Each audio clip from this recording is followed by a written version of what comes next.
ദുഃഖവെള്ളി.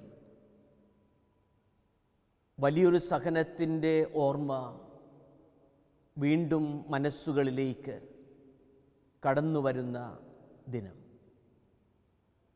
യഥാർത്ഥത്തിൽ ഈ കാലഘട്ടം സമ്പന്ന രാഷ്ട്രങ്ങൾ പോലും വലിയ സഹനത്തിലൂടെ കടന്നു പോകുന്ന അവസരമാണ്.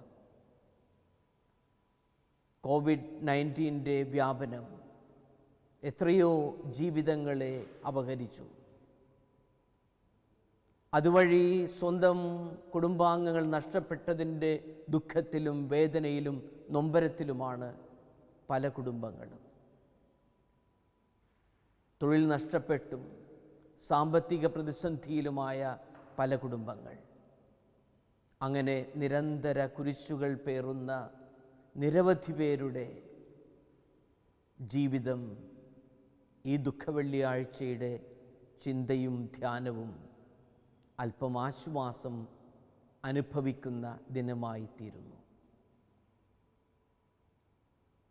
യോഹന്നാൻ്റെ സുവിശേഷം 19-ാം അധ്യായം 30-ാം വാക്യം, എല്ലാം പൂർത്തിയായി. കാൽവരിയിൽ നിന്ന് ഉയർന്നു കേട്ട ശബ്ദം, എല്ലാം പൂർത്തിയായി. ഗ്രീക്കിൽ ഉപയോഗിച്ചിരിക്കുന്ന പദം തെത്തലസ്തായി എന്നാണ്. യഥാർത്ഥത്തിൽ ഈ പദം ഗ്രീക്ക് സംസ്കാരത്തിൽ ഉപയോഗിക്കുക ഇങ്ങനെ ഒളിമ്പിക് ഓട്ട മത്സരത്തിൽ 1-ാം സ്ഥാനക്കാരനായി വിജയശ്രീലാളിതനായി കടന്നു വരുന്ന വ്യക്തി ആ ആഹ്ലാദാരവത്തോടുകൂടെ പറയുന്ന പദവും തെത്തലസ്തായി എന്നാണ്. എല്ലാം പൂർത്തിയായി. കാൽവരിയിലെ ആ കുരിശിൽ നിന്ന് ഉയർന്നു കേട്ട എല്ലാം പൂർത്തിയായി എന്ന പദം, തെത്തലസ്തായി എന്ന പദം യഥാർത്ഥത്തിൽ നിരാശയുടെ, ഇങ്ങനെ സഹനത്തിൻ്റെ കൊടുമുടിയിൽ വേദനിക്കുന്നവൻ്റെ വാക്കുകളുമല്ല. പ്രത്യുത താൻ ഏത് ദൗത്യത്തിനു വേണ്ടി ലോകത്തിലേക്ക് വന്നുവോ ആ ദൗത്യം വിശ്വസ്തയോടെ വിജയിപ്പിച്ച ഒരു വീരയോദ്ധാവിൻ്റെ വാക്കുകൾ കൂടെയാണ്.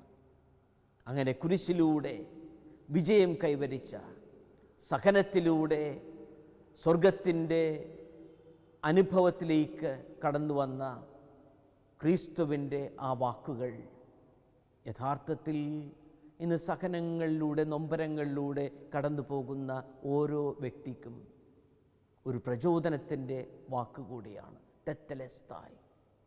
ഈ സഹനങ്ങൾക്കപ്പുറം ഒരു വിജയമുണ്ടോ എന്ന് ചോദിച്ച് ആ ചോദ്യത്തിന് ഉത്തരം സ്വന്തമാക്കേണ്ട അവസരം. ലളിത ലെനിൻ എന്ന ഒരു കവയിത്രിയുടെ നമുക്ക് പ്രാർത്ഥിക്കാം എന്ന കവിതയുണ്ട്.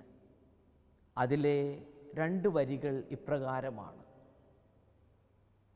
സഹനത്തിലൂടെ കൃപ, കുരിശിലൂടെ ക്രിസ്തു. അങ്ങനെ സഹനത്തിലൂടെ കടന്നു പോകുമ്പോൾ സ്വർഗത്തിൻ്റെ കൃപ എനിക്ക് അനുഭവിക്കാനാകുമോ എന്നുള്ളതാണ് കൂടുതൽ പ്രസക്തമായ ചോദ്യം. കുരിശിലൂടെ കടന്നു പോകുമ്പോൾ ആ ക്രിസ്തുവിൻ്റെ വിജയം എൻ്റെ ജീവിതത്തിൽ എനിക്ക് അനുഭവിക്കാനാകുമോ? ജി ശങ്കരക്കുറുപ്പിൻ്റെ വളരെ ശ്രദ്ധേയമായ വരികളും ഈ സാഹചര്യത്തിൽ വളരെ പ്രചോദനാത്മകമാണ്. ജീവിതം എനിക്കൊരു തീച്ചുളയായിരുന്നപ്പോൾ ഭൂവിനാ വെളിച്ചത്തിൻ വെണ്മ ഞാനേകി. ജീവിതം ഇങ്ങനെ തീച്ചുള പോലെ, നെരിപ്പോട് എരിയുന്നത് പോലെ നൊമ്പരവും വേദനയും കഷ്ടപ്പാടും നിറഞ്ഞു നിൽക്കുന്ന സാഹചര്യങ്ങളുണ്ടാകാം, അവസരങ്ങളുണ്ടാകാം. എന്നാൽ ഭൂവിനാ വെളിച്ചത്തിൻ വെണ്മ ഞാനേകി.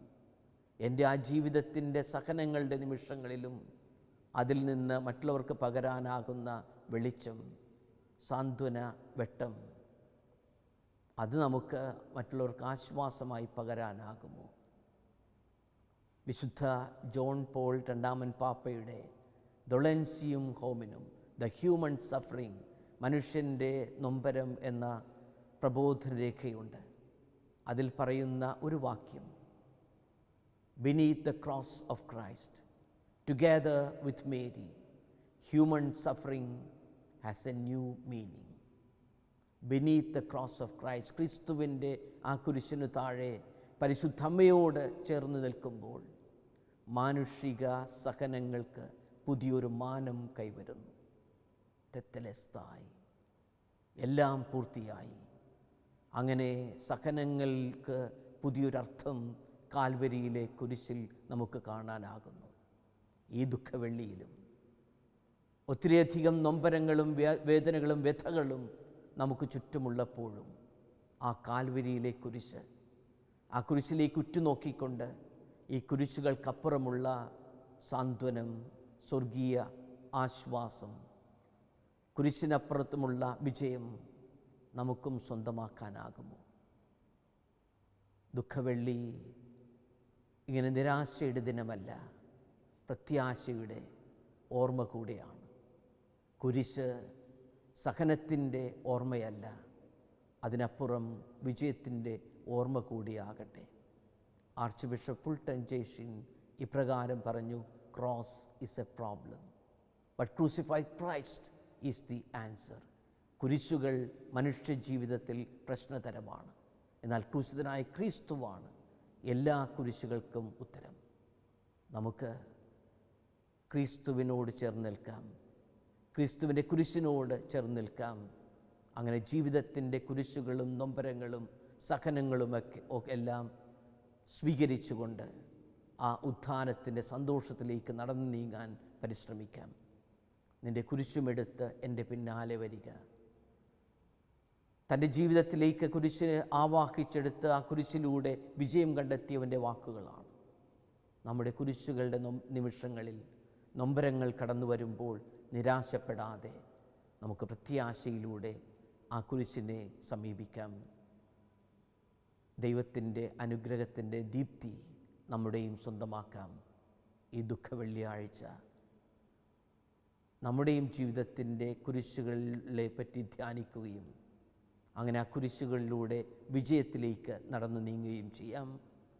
ദൈവം നമ്മെ സമൃദ്ധമായി അനുഗ്രഹിക്കട്ടെ. ആ ഉത്ഥാന ദിവ്യ ദീപ്തിയിലേക്ക് നമ്മെ കൈപിടിച്ച് നടത്തട്ടെ.